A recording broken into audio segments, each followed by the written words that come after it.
यदा यदा हि धर्मस्य ग्लानिर्भवति भारत अभ्युत्थानम धर्मस्य तदात्मानं सृजाम्यहम्। अर्थात श्री कृष्ण कहते हैं कि जब जब धर्म की हानि और अधर्म की वृद्धि होती है तब तब मैं अपने स्वरूप की रचना करता हूं। आपने महसूस किया होगा कि जो लोग अच्छे कर्म करते हैं वो परेशान रहते हैं, वहीं जो बुरे कर्म करते हैं वो खुशी से रह रहे होते हैं। अच्छे कर्म करने वाले परेशान होते हैं, लेकिन आखिर उन्हें इतनी परीक्षा क्यों देनी पड़ रही है, जबकि जो अधर्म की राह में हैं वो खुश हैं और जिंदगी का लाभ उठा रहे हैं। अगर आपके मन में भी ये सवाल आया है तो आज हम आपको इसका जवाब देंगे। ये जवाब वो है जो भगवद गीता में लिखा है और श्री कृष्ण ने अर्जुन को दिया था।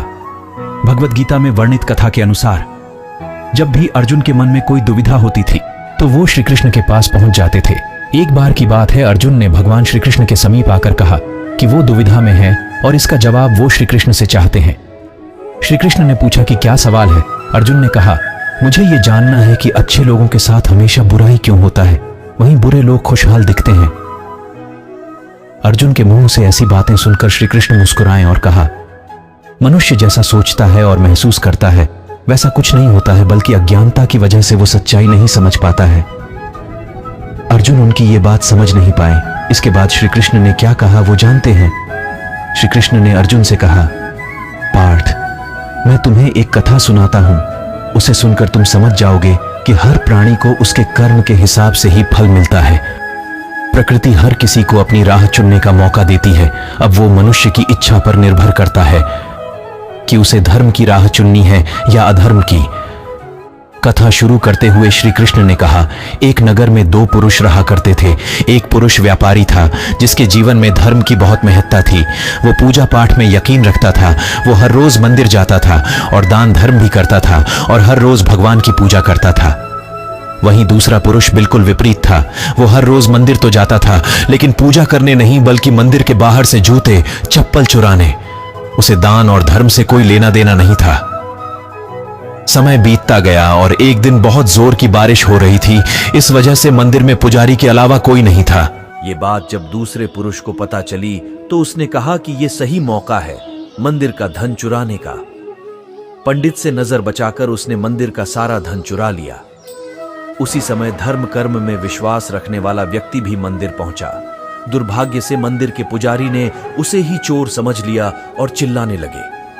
वहां लोग एकत्र हो गए और उसे बहुत मारा। किसी तरह वो बचते बचाते वहां से निकला तो दुर्भाग्य ने उसका साथ वहां भी नहीं छोड़ा। मंदिर के बाहर वो एक गाड़ी से टकरा गया और घायल हो गया। फिर वो व्यापारी लंगड़ाते हुए घर जाने लगा तो रास्ते में उसकी मुलाकात उस पुरुष से हुई जिसने मंदिर से धन चुराया था। उसने कहा, आज तो मेरी किस्मत चमक गई, एक साथ इतना सारा धन मिल गया। ये सब देखकर उसे बहुत बुरा लगा और उसने अपने घर से भगवान की सारी तस्वीरें निकाल दी। कुछ सालों बाद दोनों ही पुरुषों की मृत्यु हो गई। मरने के बाद जब दोनों यमराज की सभा में पहुंचे और भले पुरुष ने दूसरे व्यक्ति को देखा तो उसे बहुत गुस्सा आया। उसने क्रोधित होकर यमराज से पूछ ही लिया, मैं तो हमेशा अच्छे कर्म करता था, दान में विश्वास रखता था, उसके बदले जीवन भर मुझे अपमान और दर्द ही मिला और इस व्यक्ति को नोटों से भरी पोटली। आखिर ऐसा भेदभाव क्यों? इस पर यमराज ने कहा, पुत्र, तुम गलत समझ रहे हो। जिस दिन तुम्हारी गाड़ी से टक्कर हुई थी वो दिन तुम्हारे जीवन का आखिरी दिन था, परंतु तुम्हारे अच्छे कर्मों की वजह से तुम्हारी मौत सिर्फ एक छोटी सी चोट में बदल गई। तुम इस दुष्ट व्यक्ति के बारे में जानना चाहते हो। दरअसल इसके भाग्य में राजयोग था, मगर इसके कुकर्मों और अधर्म की वजह से वो सिर्फ एक छोटी सी धन की पोटली में बदल गया। कथा सुनाने के बाद श्री कृष्ण अर्जुन से कहते हैं, पाठ क्या, अब तुम्हें तुम्हारे सवाल का जवाब मिल गया। ऐसा सोचना कि भगवान तुम्हारे कर्मों को नजरअंदाज कर रहे हैं, ये बिल्कुल भी सत्य नहीं है। भगवान हमें कब क्या किस रूप में दे रहा है मनुष्य को समझ में नहीं आता है, मगर आप अच्छे कर्म करते रहें तो भगवान की कृपा हमेशा बनी रहती है। इसलिए अपने अच्छे कर्मों को बदलना नहीं चाहिए, क्योंकि उसका फल हमें इसी जीवन में मिलता है। इसलिए मनुष्य का फर्ज है कि वो हमेशा अच्छे कर्म करते रहें, क्योंकि श्री कृष्ण ने गीता में भी बताया है कि किसी के द्वारा किया गया कर्म बेकार नहीं जाता है, चाहे वो अच्छा हो या बुरा। इसी के साथ बोलिए, राधे राधे।